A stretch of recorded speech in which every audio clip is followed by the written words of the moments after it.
India market invest মাইন্ডসেটে আপনাদের স্বাগত। যারা চ্যানেল নতুন এসেছেন তাদের কোনো প্লিজ চ্যানেলটাকে সাবস্ক্রাইব করবেন, লাইক করবেন, বেল আইকনটা প্রেস করবেন, তার সাথে অল বাটনটা প্রেস করবেন। নোটিফিকেশনটা কিন্তু সঙ্গে সঙ্গে আপনাদের কাছে গিয়ে পৌঁছাবে। স্যার নিফটি 50 আমরা জানি স্যার নিফটিতে কি 50টা কোম্পানি রয়েছে, যে 50টা কোম্পানির কিন্তু রিপ্রেজেন্ট করছে এই নিফটি 50। অ্যাজ ইট ইজ সেন্সেক্সও 30টা কোম্পানি রয়েছে এবং 30টা কোম্পানি কিন্তু রিপ্রেজেন্টেটিভ করছে কে সেন্সেক্স। তো বলতে পারেন ভারতবর্ষের বেস্ট যে 30টা কোম্পানি সেটা রয়েছে হচ্ছে সেন্সেক্সে, এবং নিফটির মধ্যে বেস্ট 50টা কোম্পানি রয়েছে। তো স্যার এই বেস্ট 50টা কোম্পানিকে মনিটর করে কে? বলতে পারেন ভারত সরকারের একটা ডিপার্টমেন্ট, সে খুদ হচ্ছে বলতে পারেন এই 50টা কোম্পানিকে কী করে মনিটরিং করে।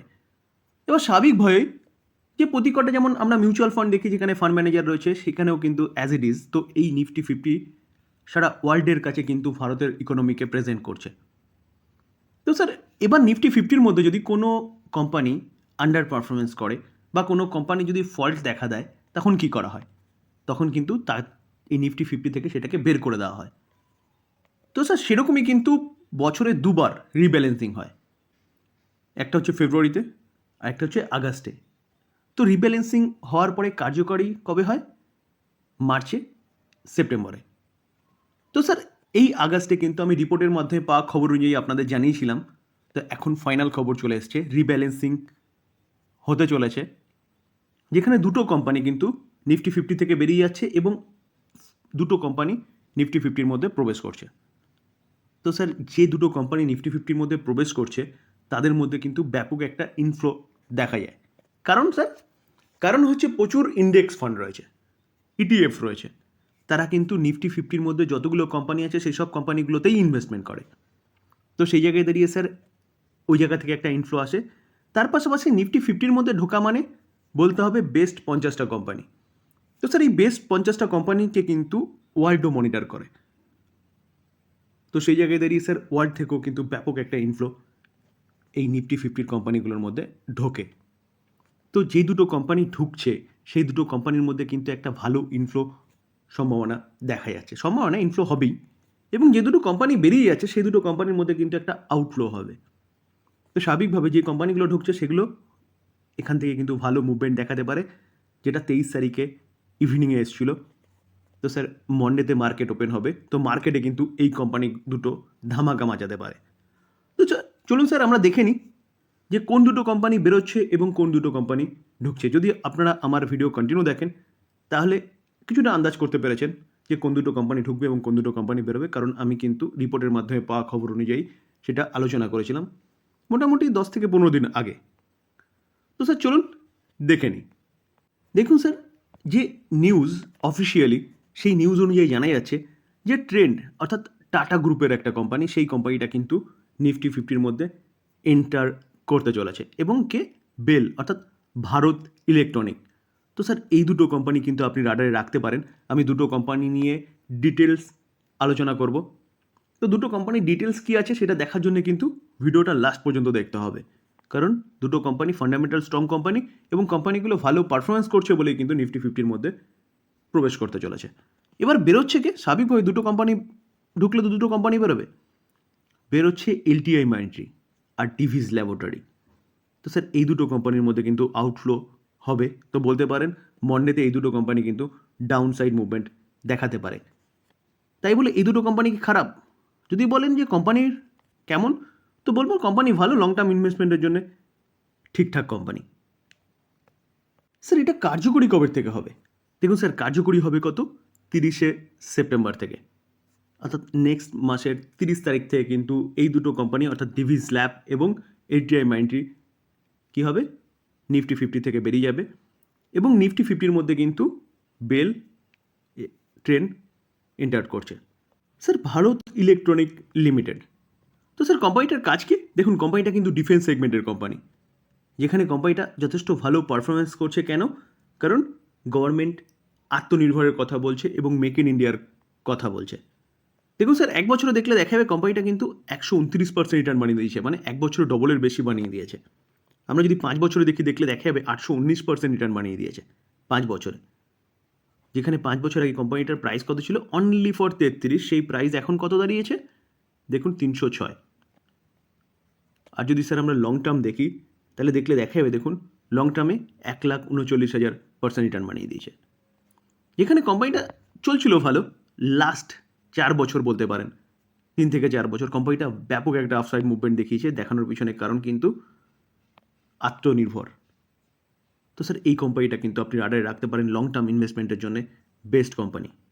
স্যার আমরা যদি কোম্পানিটার মার্কেট ক্যাপ দেখি, 2,23,000 কারোর হচ্ছে মার্কেট ক্যাপ, যেখানে পি রেশিও দেখলে দেখা যাবে 52.8 রয়েছে, ঠিকঠাক রয়েছে। তার পাশাপাশি ডিভিডেন্ড ইল্ড 0.72%, কোম্পানিটা ভালো ডিভিডেন্ডও দেয়। রিটার্ন অন ক্যাপিটাল এমপ্লয় 34.6 রয়েছে, রিটার্ন অন ইকুইটি 26.1 রয়েছে, দুটোই কিন্তু যথেষ্ট ভালো রয়েছে। ফেস ভ্যালু এক আছে মানে কোম্পানিটা কিন্তু স্প্লিট দেবে না। আমরা যদি 2020 থেকে কোম্পানির প্রফিট দেখলে দেখা যাবে দেখুন নেট প্রফিট কী বলছে, যে 5 বছর আগে অর্থাৎ 2020-তে 1825, সেটা 2100, 2400, 2400টা কোথায় এসছে, 2900, 3900, 4200। কোম্পানির প্রফিট কিন্তু কন্টিনিউয়াসলি বাড়ছে। কেন বাড়ছে? কারণ একটু আগে বললাম যে গভর্নমেন্ট কিন্তু কি বলছে, আত্মনির্ভরের কথা বলছে এবং এক্সপোর্টের ওপর জোর দিয়েছে, ইম্পোর্ট কমিয়ে, যেখানে এই কোম্পানিগুলো কিন্তু একের পর এক অর্ডার পাচ্ছে। তো স্যার শুধু দেশের থেকে না, বিদেশ থেকেও কিন্তু কোম্পানি অর্ডার পাচ্ছে। কেন? কারণ গভর্নমেন্ট এক্সপোর্টের ওপর জোর দিয়েছে। তো স্যার আমরা যদি সেলস গ্রোথ দেখলে দেখা যাবে 10 বছরে 12%, 5 বছরে 11%, 3 বছরে 13%, কারেন্ট ইয়ারে 16%। সেলস গ্রোথ কিন্তু বাড়ছে। প্রফিট গ্রোথ 10 বছরে 15%, 5 বছরে 16%, 3 বছরে 24%, কারেন্ট ইয়ারে 34%। তো প্রফিট গ্রোথও কিন্তু বাড়ছে। তার পাশাপাশি স্টক সিএজিআর গ্রোথ দেখলে দেখা যাবে দেখুন 10 বছরে 31% হারে কিন্তু কোম্পানিটা রিটার্ন দিয়েছে, 5 বছরে 55% আছে, 3 বছরে 72%, কারেন্ট ইয়ারে 129% করে কিন্তু রিটার্ন দিয়েছে এবং রিটার্ন অন ইকুইটিও কিন্তু 20, 22, 23, 26 বাড়ছে। আমরা যদি শেয়ার হোল্ডিং প্যাটার্ন দেখি তাহলে জুন 2024 প্রোমোটার 51.14%, প্রোমোটারকে ভারত সরকার। ফরেন ইনস্টিটিউশন ইনভেস্টার দেখুন 17.43%, ডোমেস্টিক ইনস্টিটিউশন ইনভেস্টার 20.2662%, যেখানে public only for 10% stake hold করছে। তো স্যার প্রোমোটার অর্থাৎ ভারত সরকার 51% স্টেক হোল্ড করছে, ঠিক আছে, এবং তার পাশাপাশি দেখলে দেখা যাবে এফআইএস ডিআইএস কতটা স্টেক হোল্ড করছে, এফআইএস এবং ডিআইএস অ্যাপ্রক্সিমেট 38% স্টেক হোল্ড করছে। তো কেন হোল্ড করছে foreign institution investor, domestic institution investor? দেখুন স্যার আমি সবসময় বলি ইনস্টিটিউশন ইনভেস্টার সেই সব কোম্পানিগুলোতে থাকে যেসব কোম্পানিগুলো ফান্ডামেন্টাল স্ট্রং এবং ভালো বিজনেস করে। কারণ তাদের কাছে ইনফরমেশন আমাদের কাছ থেকে অনেক বেশি থাকে। তো স্যার এই কোম্পানিটা কিন্তু আপনি চিন্তাভাবনা করতে পারেন লং টার্ম ইনভেস্টমেন্টের জন্য, যেখানে কোম্পানিটা তো ভালো এবং ভালো পারফরমেন্স করছে, তার সাথে কিন্তু কোম্পানিটা এখন নিফটি 50-র পার্ট হয়েছে। তো ভালো একটা ইনফ্লো এই কোম্পানির মধ্যে আসতে চলেছে। তো এই জায়গায় দাঁড়িয়ে কিন্তু এখান থেকে কোম্পানিটা আরও ভালো মুভমেন্ট দেখাতে পারে। স্যার ট্রেন্ড লিমিটেড টাটা গ্রুপের কোম্পানি, যে কোম্পানিটা কিন্তু রিটেল সেগমেন্টে কাজ করে, যেখানে কোম্পানিটা টোটাল ফুটওয়্যার বলুন, অ্যাক্সেসরিজ, টয় বলুন, গ্রোসারি বলুন, নন ফুড প্রোডাক্ট বলুন, এসব সব নিয়ে কিন্তু কোম্পানিটা বিজনেস করে, রিটেল সেগমেন্টের বলতে পারেন। তো সেই জায়গায় দাঁড়িয়ে কিন্তু এই বিজনেসও লং টার্ম সাস্টেনেবল বিজনেস, এবং যত লোক সংখ্যা বাড়বে তত এই কোম্পানির কিন্তু বিজনেসও বাড়বে। দেখুন স্যার চার্ট দেখলে আপনি নিজেও বুঝতে পারবেন কোম্পানির বিজনেস কীরকমভাবে বাড়ছে। দেখলে দেখা যাবে দেখুন 1 বছরে কোম্পানি 245% রিটার্ন দিয়েছে, লেফট থেকে রাইটে কিন্তু স্মুথলি ওপরে গেছে, কোথাও কোনো রকম কোনো ডিস্টার্বেন্স নেই। এবং তার পাশাপাশি যদি আমরা 5 বছরের চার্ট দেখলে দেখা যাবে দেখুন 5 বছরে 1363% রিটার্ন দিয়েছে। কেন? কারণ কিন্তু একটাই, কোম্পানি বিজনেস ভালো করছে, লেফট থেকে রাইটে স্মুথলি ওপরে গেছে। তো স্যার এই কোম্পানিটাও কিন্তু আপনি আপনার রাডারে রাখতে পারেন লং টার্ম ইনভেস্টমেন্টের জন্য, যেখানে এই কোম্পানিটা যদি এন্ট্রি হচ্ছে, তো এই কোম্পানিটা এখান থেকে আরও ভালো মুভমেন্ট দেখাতে পারে। কারণ ব্যাপক একটা ইনফ্লো কিন্তু এই কোম্পানির মধ্যে আসতে চলেছে, যেখানে কোম্পানির 52 খাই দেখলে দেখা যাবে কত 7,000।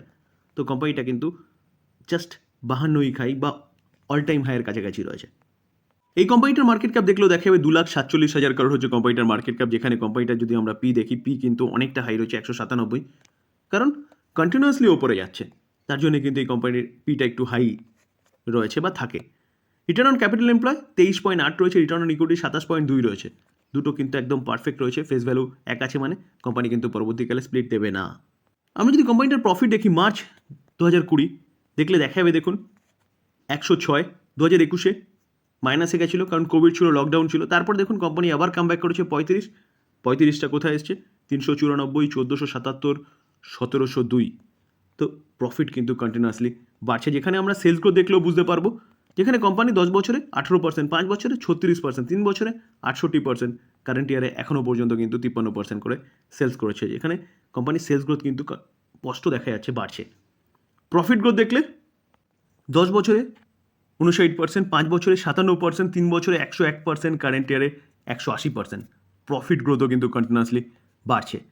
স্টক সিজিআর গ্রোথ দেখলে দেখা যাবে দেখুন 10 বছরে কোম্পানিটা 51% হারে বানিয়ে দিয়েছে রিটার্ন। ভাবতে পারছেন 10 বছরে 51% মানে কতটা অ্যামাউন্ট তার শেয়ার হোল্ডারদের কোম্পানিটা বানিয়ে দিয়েছে। 5 বছরে 71%, 3 বছরে 95%, কারেন্ট ইয়ারে 245%, যেখানে রিটার্ন অন ইকুইটি থেকে রিটার্নও কিন্তু দেখুন লাফিয়ে বেড়েছে। 8, 9, 15, 27। সে শেয়ার হোল্ডিং প্যাটার্ন দেখলে দেখা যাবে জুন 2024 প্রোমোটার কত 37.1% স্টেক হোল্ড করছে। তো প্রোমোটার 50%-এর নিচে আছে। এবং তার পাশাপাশি এফআইস অর্থাৎ ফরেন ইনস্টিটিউশন ইনভেস্টরকে দেখলে দেখা যাবে দেখুন 27.87%, ডোমেস্টিক ইনস্টিটিউশন ইনভেস্টর 13.18%, যেখানে ফরেন ইনস্টিটিউশন ইনভেস্টর কন্টিনিউয়াসলি তার স্টেক সংখ্যা কিন্তু বাড়াচ্ছে। তো স্যার দেখলে দেখা যাবে দেখুন পাবলিক কতটা রয়েছে, পাবলিক 21.95%, যেখানে পাবলিকের স্টেক কিন্তু কমছে। তো স্যার ইনস্টিটিউশন ইনভেস্টর দেখলে দেখা যাবে কতটা স্টেক হোল্ড করছে, অ্যাপ্রক্সিমেট কিন্তু বলতে পারেন যে 41% স্টেক হোল্ড করছে। তো স্যার ইনস্টিটিউশন ইনভেস্টর এতটা স্টেক হোল্ড করছে কেন? তো স্যার কেনর যদি উত্তর খোঁজেন তাহলে কিন্তু কোম্পানিটার বিজনেস, যার জন্য কোম্পানিটা 5 বছরে এতটা ভালো রিটার্ন দিয়েছে এবং ভবিষ্যতেও কিন্তু কোম্পানিটা এরকম রিটার্ন বানিয়ে দিতে পারে। এখানে কোম্পানিটা নিফটি 50-র পার্ট হচ্ছে, তো নিফটি 50-র পার্ট হচ্ছে মানে কিন্তু স্যার নিফটিও এখান থেকে ভালো মুভমেন্ট দেখাতে পারে এবং এই কোম্পানিটার মধ্যে ভালো ইনফ্লো আসছে মানে এই কোম্পানিটা কিন্তু এই জায়গা থেকে আরও ভালো মুভমেন্ট দেখাতে পারে। কোম্পানি তো বিজনেস ভালো করছে, তার সাথে কিন্তু এটা একটা পজিটিভ নিউজ বলতে পারেন এই কোম্পানির জন্য। তো স্যার এই দুটো কোম্পানি কিন্তু এভারগ্রিন স্টক, এভারগ্রিন কোম্পানি, এই কোম্পানিগুলো কিন্তু আপনি রাডারে রাখতে পারেন ইনভেস্টমেন্টের জন্য। ডিসক্লেমার দিয়ে রাখি, দেখুন স্যার কোনো বাই সেল রেকমেন্ডেশন নয়। এই আলোচনাটা আপনাকে কিছুটা হেল্প করবে ফার্দার অ্যানালাইসিস করতে। তো ফার্দার অ্যানালাইসিস করে তারপরে কিন্তু আপনি চিন্তাভাবনা করবেন এই কোম্পানি বাই করবেন কি করবেন না। আমি আলোচনা করলাম মানে এ নয় আমি আপনাকে বাই রেকমেন্ডেশন দিচ্ছি। আলোচনা এই পর্যন্ত। যদি আলোচনা ভালো লাগে তাহলে যারা নতুন এসেছেন তাদেরকে বলো প্লিজ চ্যানেলটাকে সাবস্ক্রাইব করবেন, লাইক একটা অবশ্যই করবেন, কারণ আপনার লাইক কিন্তু আমার মোটিভেশনটাকে বাড়ায়। তার সাথে সাথে আপনার লাইক ইউটিউব আরও প্রচুর মানুষের কাছে কিন্তু এই কন্টেন্টটাকে পৌঁছে দেবে যত লাইক বেশি হবে। তো স্যার একটা লাইক অবশ্যই করবেন। থ্যাংক ইউ, ভালো থাকবেন।